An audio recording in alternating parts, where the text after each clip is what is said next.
한 절씩 교독으로 하나님 말씀 봉독하도록 하겠습니다. 너희는 삼가라. 내가 모든 일을 너희에게 미리 말하였노라. 그때 그 환난 후 해가 어두워지며 달이 빛을 내지 아니하며 별들이 하늘에서 떨어지며 하늘에 있는 권능들이 흔들리리라. 그때 인자가 구름을 타고 큰 권능과 영광으로 오는 것을 사람들이 보리라. 또 그때 그가 천사들을 보내어 자기가 택하신 자들을 땅 끝으로부터 하늘 끝까지 사방에서 모으리라. 무화과 나무의 비유를 배우라. 그 가지가 연하여지고 잎사귀를 내면 여름이 가까운 줄 아나니. 함께 있습니다. 이와 같이 너희가 이런 일이 일어나는 것을 보거든 인자가 가까이 곧 문 앞에 이른 줄 알라. 아멘. 언젠가도 한번 말씀드렸던 것 같은데, 제가 중학교 때 이 속독법이라는 것을 좀 배웠습니다. 속독법, 책을 빨리 읽는 법인데요.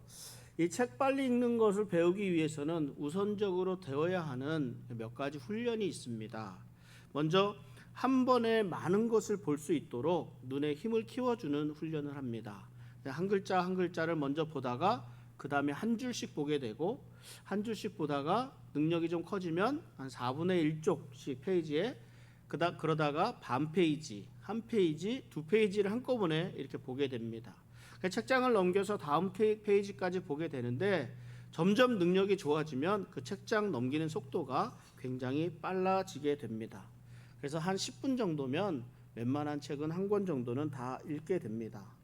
물론 지금 제가 책 한 권을 10분 만에 읽을 수 있다는 건 아닙니다. 벌써 오래돼서 제 눈의 능력이 떨어져서 그랬지만 저도 그때는 10분에 한 권 정도 읽었었던 기억이 있습니다. 그리고 두 번째 하는 훈련이 책을 미리 보는 훈련을 합니다. 그래서 책을 본격적으로 읽기 전에 목차를 먼저 봅니다. 그래서 그 책에 무슨 내용이 있는지 미리 유추하는 훈련을 합니다. 목차를 통해서 책의 대략적인 내용을 유추해보고 그 책의 내용이 어떻게 진행될지를 예상합니다. 어떻게 보면 미리 책의 내용을 머릿속에 넣어놓고 책장을 넘기면서 그 내용을 확인하는 과정이 속독이라 할 수도 있습니다. 마지막 과정이 책의 내용을 보고 독후감 같은 거, 느낌점 요약 이런 것들을 기록하는 일입니다. 빨리 읽은 것이라 빨리 잊어버리기 쉬우니까 빨리 정리를 하라고 하는 듯 했습니다. 이 속독이라는 것이 책을 깊이 읽고 묵상할 수 있는 방법은 아닙니다. 그러나 빠르게 정보를 취득하고 그 내용을 빠르게 이해할 수 있는 데는 상당한 도움이 될 수 있습니다. 속독을 배우는 과정 가운데 이 미리 보기라는 것에 대한 말씀을 드렸습니다. 여러분들, 우리가 지금 살고 있는 이 세상을 좀 미리 볼 수 있다면 그 삶이 좀 더 쉬워지지 않을까, 이런 생각 해보신 적 있습니까? 좀 쉬워진다기보다는 좀 더 마음 편안하게 살아갈 수 있지 않겠는가 생각이 되기도 합니다.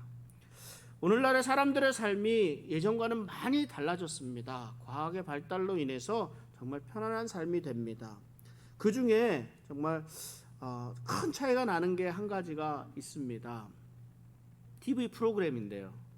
예전엔 재미있는 드라마는 저녁 9시, 저녁 10시에 하는 드라마가 참 재미있었습니다.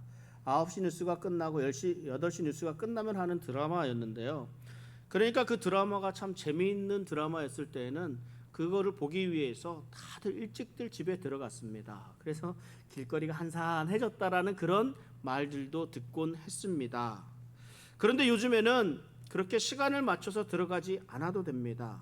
다시 보기라는 방법이 있기 때문입니다. 조금 늦어도 금방 다시 볼 수 있기 때문에 사람들이 서두를 이유가 없습니다. 여유가 생겼습니다. 특히 미국에 사는 우리들은 한국에서 실시간으로 보는 것이 아니라 늘 있던 것을 다시 보기 때문에 더 많은 혜택을 누리고 있다고 볼 수 있습니다.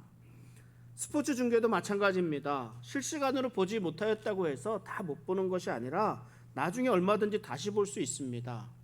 어떻게 생각하면 승패를 알고 보기 때문에 더 편안하게 볼 수도 있습니다.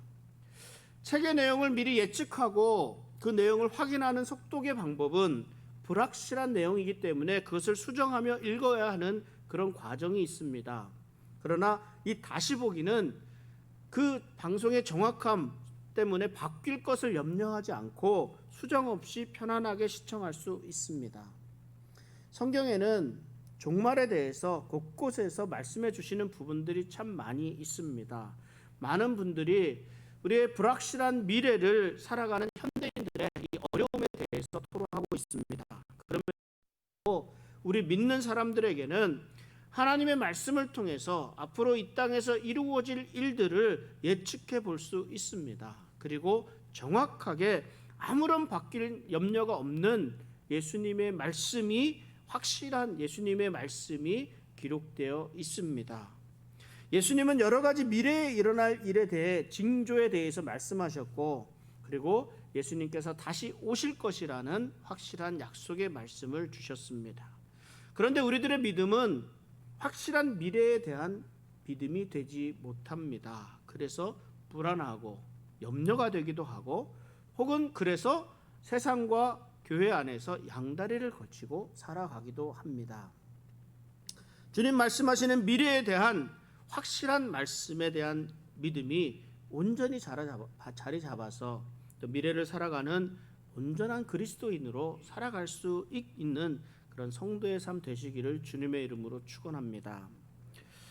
오늘 마가복음 13장 1절에서 이런 말씀으로 시작을 합니다. 예수께서 성전에서 나가실 때에 제자 중 하나가 이르되 선생님이여 보소서, 이 돌들이 어떠하며 이 건물들이 어떠하니까. 예수님과 제자들이 성전을 떠나고 있었습니다. 이때 제자 중 하나가 예수님에게 성전을 이루고 있는 돌들과 또 그 건물들이 어떠하냐고 물었습니다. 예수님 당시의 성전은 헤롯 성전이라고 하는데 미처 완성되지 못한 성전입니다. 46년째 건축이 되고 있는 중이었습니다. 당시 이스라엘을 다스리고 있던 헤롯은 유대인의 하나님에 대해서는 관심이 없는 사람이었습니다. 그러나 자기가 다스리고 있는 이 이스라엘 사람들과는 좀 친해지고 싶었고, 또 자기가 왕으로 있을 때 번듯한 기념물 하나는 남겨놓아야 하지 않겠느냐라는 차원에서 이 헤롯 성전을 크고 화려하게 아름답게 짓고 있었던 것입니다. 그러니까 유대인들도 이 헤롯 왕을 싫어했지만 헤롯 왕이 지은 이 성전은 자랑스럽게 여길 정도로 그 성전이 화려하고 크다라고 이렇게 말씀하고 있습니다. 그 유대 역사가인 요세푸스가 이 성전에 대해서 이렇게 설명을 하는 내용이 있습니다. 제가 한번 읽어드릴게요. 거의 완벽에 가까운 외관은 보는 사람들의 마음과 눈을 사로잡았다. 사면이 모두 두터운 금으로 덮여 있었고 태양이 떠오르자마자 불타는 듯한 빛을 반사하기 시작했기 때문에 누구든지 직접 성전을 보려 할 때는 거의 태양빛의 직사광선과 같은 반사빛으로부터 눈을 돌릴 수밖에 없었다. 금으로 덮이지 않은 부분은 완벽한 흰색으로 덮여 있었기 때문에 여행자들이 멀리서 보게 되면 눈 덮인 산을 산과 같이 보이기도 했다라고 이렇게 기록하고 있습니다. 그 성전의 기초를 이루고 있던 그 돌 가운데 하나는 12m나 되는 높이에 길이가 12m, 높이가 3.5m, 넓이가 5.4m 정도가 되는 큰 돌도 있었다고 합니다. 이것이 물론 흰색으로 다 덮여 있었다고 합니다. 비록 완성되지는 않았지만 이런 아름답고 큰 성전을 자랑스럽게 생각을 했었습니다. 제자 중에 한 사람도 마찬가지였던 것 같습니다. 그래서 그 제자 중에 한 사람이 예수님에게 이 돌들이 어떻고 이 건물들이 어떠하냐고 물어봅니다. 제자들은 예수님에게서 이 아름다운 성전을 보시고 감탄하는 내용을, 그 말씀을 들으리라 기대를 했었던 것 같습니다. 그러나 예수님은 이 성전이 돌 위에 돌 하나도 남지 않고 무너지리라는 예언의 말씀을 하셨습니다. 예수님의 제자들이 크고 아름다운 성전을 자랑스럽게 여기고 있는 동안에 예수님은 그 성전의 멸망을 보고 계셨습니다. 이와 같은 모습은 마가복음을 기록하는 동안 제자들에게 계속해서 이어져 나왔던 말씀입니다. 제자들은 하나님 나라의 영광에 관해서 이야기를 하는데 예수님은 처음 된 자가 나중되고 나중된 자가 처음 될 것을 말씀하십니다. 약간 좀 다른 부분을 말씀하시는 거죠. 예수님은 우리가 보는 것 그 이상을 보고 계십니다. 우리가 보는 것 속에 감추어져 있는 그 감추어져 있는 부분을 보십니다. 우리가 보는 그 너머의 실제를 보고 계십니다. 그러면서 예수님이 감람산에서 성전을 마주하고 앉으셨을 때 제자들이 그 예수님이 말씀하신 내용에 대해서 다시 묻습니다. 베드로와 야고보와 안드레와 요한이 예수님이 하신 말씀에 대해서 그 뜻이 무엇이냐고 묻습니다. 이 감람산은 예수님의 예루살렘의 동쪽에 높은 산입니다. 그러니까 예수님이 예루살렘을 떠나오실 때 기드론 골짜기를 통해서 그 예수님 예루살렘에서 나오시고 그 감람산 골짜기를 올라가셔야 그곳에 베다니가 있고 머무는 곳이 계십니다. 그 비탈길에서 예루살렘을 바라보는 그 장면이 굉장히 멋있었다라고 이렇게 표현하고 있기도 합니다. 내 아름다운 성전을 바라보면서 이 제자들이 질문을 합니다. 마가복음 13장 4절에 우리에게 이르소서 어느 때 이런 일이 있겠사오며 이 모든 일이 이루어지려 할 때 무슨 징조가 있사오리까? 그러니까 제자들이 두 가지 질문을 합니다. 예수님, 어떤 때에 이러한 일이 있겠습니까? 그리고 그 일이 일어날 징조가 무엇입니까? 라고 예루살렘 성전에 대한 질문을 하고 있습니다. 예수님께서 이 질문에 대해 답을 주시는데 두 가지 다른 시각이 담겨 있습니다. 예수님께서 말씀하시는 이 시점에서의 그 사건, 말씀하시는 사건은 몇 년 후에 있을 예루살렘 멸망하는 주 70년경에 마카비 전쟁 이후에 예루살렘이 로마에 의해서 멸망당하게 되는 그때 사건을 말씀하기도 합니다. 그리고 또 한편으로는 예수님이 정말 다시 오실 재림의 시간을, 그때를 다시 상징하기도 합니다. 예수님의 관점, 그때와 징조에 대해서 말씀하시기보다는 이런 시련을 당하게 될 때, 예수님이 오게 될 때 제자들을 어떻게 더 어떤 행동을 해야 할 것인가에 대한 관심이 더 많다는 것을 생각해야 합니다. 예수님이 제자들에게 미래에 관한 일들을 경고하셨습니다. 미래에 대한 경고를 하신 이유는 예수님이 앞으로 일어날 일들에 대해서 말씀을 하셨지만 그것에 대해서 추측하고 그것을 따라가는 것이 아니라 제자들이 예수님의 오심을 기다리면서 늘 영적으로 깨어있기를 원하셨습니다. 그래서 이것을 위해서 준비하며 살아갈 수 있도록 미래에 어떤 일들이 일어날 것인지에 대해서 말씀해 주시고 있는 것입니다. 그러니까 우리가 이 예수님의 관점, 징조를 말씀하시는 관점에 대해서 잘 알고 깨닫고 이해하고 있어야 예수님이 무슨 말씀을 하시는지를 제대로 알 수가 있습니다. 미래에 대한 동일한 말씀이 오늘 우리 모두에게 주어졌습니다. 그런데 많은 사람들은 그 일이 일어날 것인지 일어나는 그런 과정이나 이런 것들에 관심이 더 많습니다. 그러나 우리들은 그 미래에 예수님의 말씀하시는 일들이 일어나게 되면 이때가 예수님 다시 오실 날이 멀지 않았다라는 것을 알고 깨어서 준비해야 할 것이다 말씀합니다. 예수님이 제자들에게 미래의 징조에 대해 말씀하시면서 강조하신 말씀들이 있습니다. 몇 구절 같이 보겠습니다. 마가복음 13장 5절인데요. 예수께서 이르시되 너희가 사람의 미혹을 받지 않도록 주의하라. 그리고 23절에 너희는 삼가라. 내가 모든 일을 너희에게 미리 말하였노라. 그리고 33절에 주의하라. 깨어있으라. 그때가 언제인지 알지 못함이라. 이 무엇을 강조하고 있습니까? 삼가라, 주의하라, 이런 말씀을 하시면서 경고하고 있습니다. 잠자다가 일을 당하지 말고 항상 경계하면서 깬 상태로 살아가라는 의미의 말씀입니다. 예수님은 이 제자들에게 다가올 미래와 마지막 시대 하나님 나라에 관한 일들에 대해서 말씀을 해주셨습니다. 제자들은 이런 일들이 있을 때에 무슨 징조가 있겠느냐고 마지막 때가 될 때의 징조를 묻고 있습니다. 그러나 예수님은 너희가 사람의 미혹을 받지 않도록 주의하라 말씀하셨습니다. 마가복음 13장 22절에 보면 거짓 그리스도들과 거짓 선지자들이 일어나서 이적과 기사를 행하여 할 수만 있으면 택하신 자들을 미혹하려 하리라 말씀합니다. 이 거짓 선지자들은, 거짓 그리스도들은 사탄으로부터 받은 그런 영적인 능력과 권세를 나타내면서 사람들을 미혹하게 됩니다. 예수님이 재림하기 전에 많은 사람들이 예수님의 이름으로 올 그리스도라고 주장하는 이런 거짓 그리스도들에게 미혹을 받을 것이라고 말씀하고 있습니다. 실제로 예수님이 부활하신 후에 시대마다 자기가 그리스도라고 주장하는 사람들이, 또 예수님께서 오실 때를 정확히 안다고 주장하는 사람들이 시대마다 있었습니다. 그렇지만 아무도 그리스도이지를 않았어요. 아무도 예수님이 오시는 그 시간을 제대로 알고 있지 못했습니다. 어떤 사람은 그래서 자기가 잘못 알았다고 고백을 하기도 했지만, 어떤 사람은 예수님이 오셨는데 다시 가셨다 이렇게 말씀하기도 하고요. 또 어떤 사람은 여전히 하나님이 나를 특별히 사랑하시니까 예수님 오실 때 나한테만 특별히 가르쳐 주실 것이다 이렇게 말하는 사람들도 있습니다. 이 사람들은 성경에 있는 한 구절 한 구절을 인용해 가면서 사람들을 미혹합니다.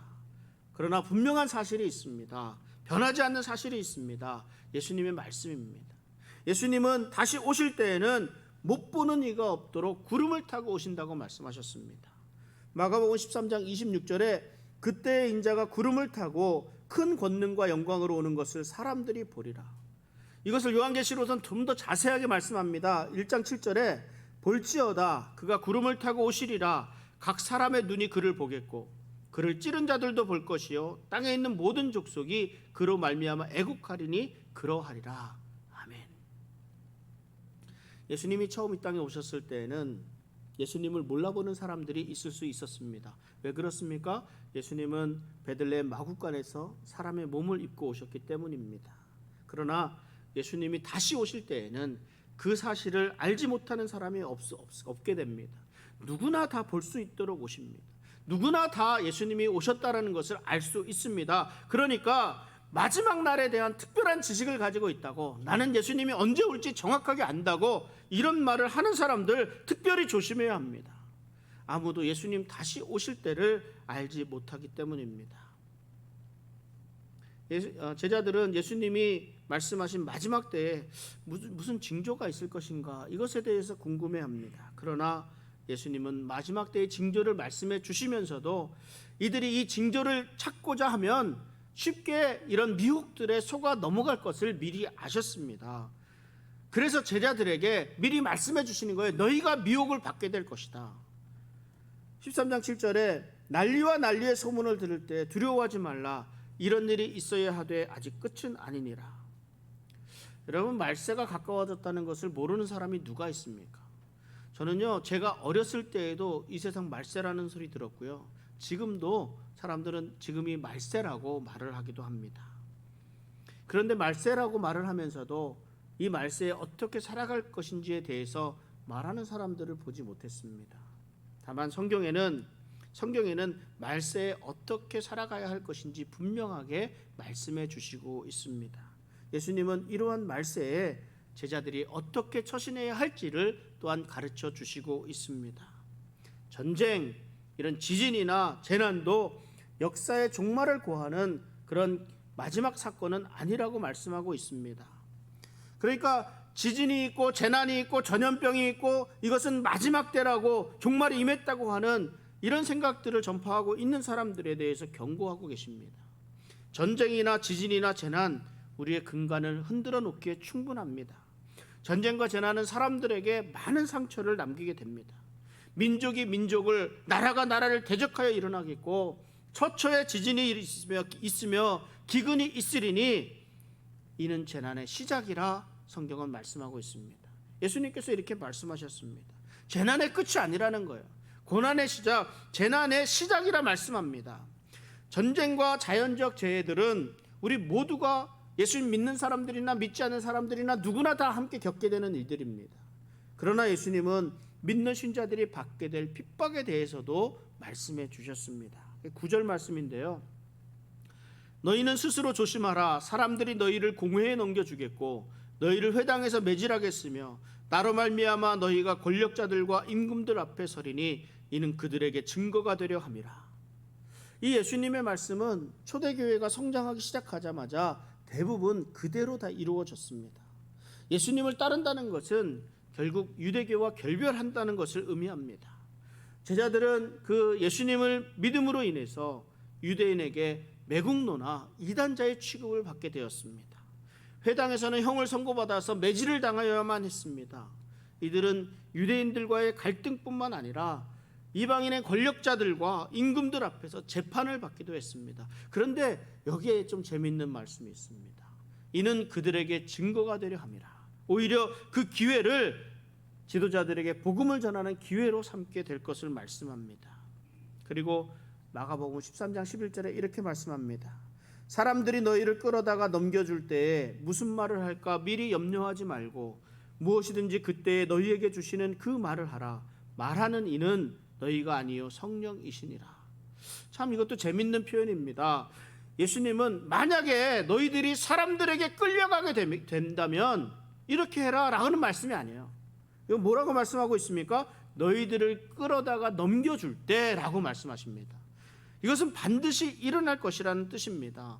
기독교인들에게, 예수 믿는 사람들에게 예수로 인해서 끌려가고 넘겨지게 된다. 그때가 반드시 있을 것이다. 그러니까 그때에는 너희가 자신을 변호하는데 염려할 것도 없고 오히려 복음을 전하는 일에 전념할 것을 말씀하고 있습니다.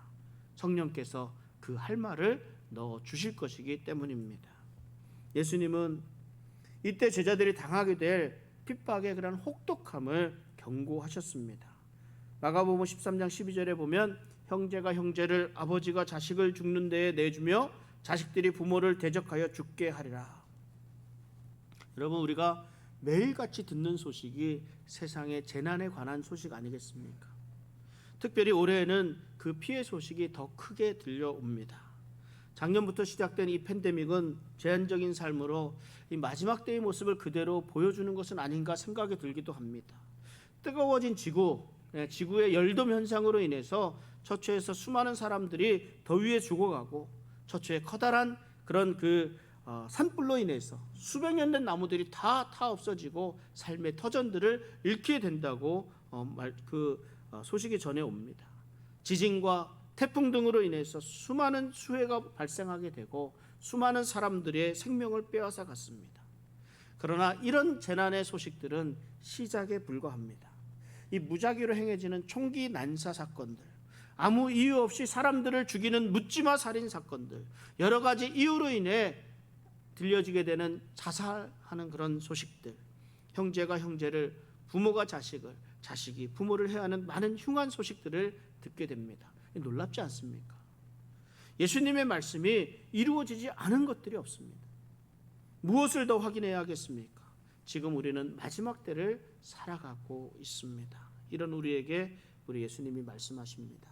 마가복음 13장 23절입니다. 우리 같이 한번 읽어보겠습니다. 너희는 삼가라. 내가 모든 일을 너희에게 미리 말하였노라. 예수님 무슨 말씀하셨습니까? 전쟁과 지진, 기근, 전염병의 소식들은 재난의 시작에 불과할 것이라 말씀하십니다. 그리고 각종 배신이 일어날 것이고 거짓 선지자들이 자칭 그리스도라 하면서 미혹할 것을 말씀해 주셨습니다. 거짓 선지자들, 거짓 선생들, 거짓 그리스도, 거짓 메시아들은 사람들의 마음을 휘어잡을 전략을 취하고 있습니다. 하나님은 너희가 부자 되기를 원하신다. 너희는 너희 원하는 대로 살아라. 이 세상에 죄도 없고 지옥도 없다. 이런 말들로 유혹을 해옵니다. 어떻게 해서든 우리들을 하나님에게서 멀어지도록 만들어 갑니다. 제가 이렇게 말씀드리니까 이런 말만으로 누가 유혹에 넘어가겠느냐고 이렇게 생각하시는 분들도 계시리라 생각이 됩니다. 그러나 마지막 때 이 속이는 자들은 그 자들이 내놓는 증거와 그 자들의 주장들이 굉장히 설득력이 강합니다.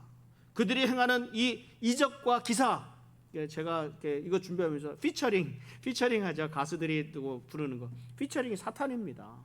그러니까 사탄이 이들에게 넘겨주는 능력과 기사들, 이런 것들 때문에 우리의 눈이 가려지는 거예요. 신실하게 우리의 믿음을 지키기가 정말 어려운 때입니다. 예수님은 이 일을 위해서 마지막 날에 있을 징조에 대해 미리 말씀해 주심이라고 밝히시고 있습니다. 그리고 너희는 삼가라 말씀하십니다. 삼가라, 주의하라, 깨어 있으라 말씀하십니다. 무슨 말씀입니까? 경계를 늦추지 않는 것이 최선의 방어 책임을 말씀하고 있는 겁니다. 사실 우리의 대적들에게는 쉬는 시간이 없습니다. 그들은 우리를 무너뜨리기 위해서 호시탐탐 기회를 노리고 있습니다. 물론 하나님께서 우리를 지켜주시고 보호하여 주십니다. 우리를 구원해 주시겠다 약속해 주셨습니다. 그럼에도 불구하고 우리도 또한 깨어 있어야 합니다. 제가 말씀을 정리합니다. 제자들은 이 아름다운 성전을 보면서 예수님에게 질문을 합니다. 얼마나 아름다운 성전입니까? 이런 의미였습니다. 그러나 예수님은 이 성전이 돌 하나도 남지 않고 무너질 것을 예언하셨습니다. 제자들은 성전이 무너진다는 소리를 듣고 성전이 무너지는 일, 나라가 무너지는 일, 이것이 언제 일어날 것이며 무슨 징조가 있겠느냐고 물어봅니다. 예수님은 이에 대답지 않으시고 예루살렘이 파괴될 것과 예수님의 재림의 때에 대해서 말씀해 주셨습니다. 예수님이 제자들에게 마지막 날에 대한 징조에 대해서 말씀해 주신 것은 그 징조가 이루어지는지 이루어지지 않는지를 따라가라는 그런 말씀이 아니었습니다. 예수님은 제자들이 이 징조를 보고 마지막 때를 살아갈 준비를 하라고 말씀해 주신 것입니다. 삼가라, 주의하라, 깨어 있으라, 제자들에게 이 말씀을 해주시기 위해서 징조에 대해 말씀해 주셨습니다. 지금 우리가 살아가는 시대가 마지막 시대가 될 것이라 생각하는 것도 무리는 아닙니다. 예수님이 말씀하신 징조가 그대로 다 이루어지고 있습니다. 전쟁의 소식, 각종 재난의 소식들은 매일처럼 우리에게 들려옵니다. 기독교에 대한 핍박의 움직임도 크게 일어나고 있습니다. 기존의 윤리가 무너지고 사회는 악으로 가득 차 있다 해도 과언이 아닙니다. 이러한 때에 우리 그리스도인은 어떻게 마지막 날에 살아가야 하겠습니까? 예수님은 삼가하라, 주의하라, 깨어 있으라 말씀하십니다. 확실한 것은 우리 주님 다시 오신다는 그 약속, 그 사실 한 가지입니다. 그것도 누구나 다 알 수 있도록, 누구나 다 볼 수 있도록 구름 타고 이 땅에 오신다고 말씀하셨습니다. 그 날과 그 시는 아무도 알 수 없지만 이제 다시 오시는 주님은 우리 모두가 알아볼 수 있도록 구름 타고 오신다고 말씀하셨습니다. 그리고 마가복음 13장 31절부터 33절까지 이렇게 말씀합니다. 천지는 없어지겠으나 내 말은 없어지지 아니하리라. 그러나 그날과 그때는 아무도 모르나니 하늘에 있는 천사들도 아들도 모르고 아버지만 아시느니라. 주의하라, 깨어 있으라. 그때가 언제인지 알지 못함이라. 징조는 징조일 뿐입니다. 징조는 우리로 깨어서 준비하도록 하시는 하나의 방법일 뿐입니다. 이 징조에 집중하는 것이 아니라 그 징조가 일어날 때 더욱 준비하고 깨어 있어야 할 것입니다.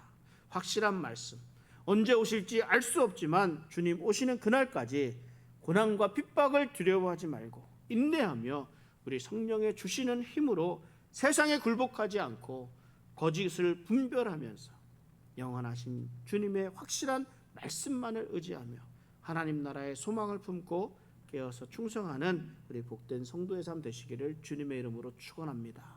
기도하겠습니다.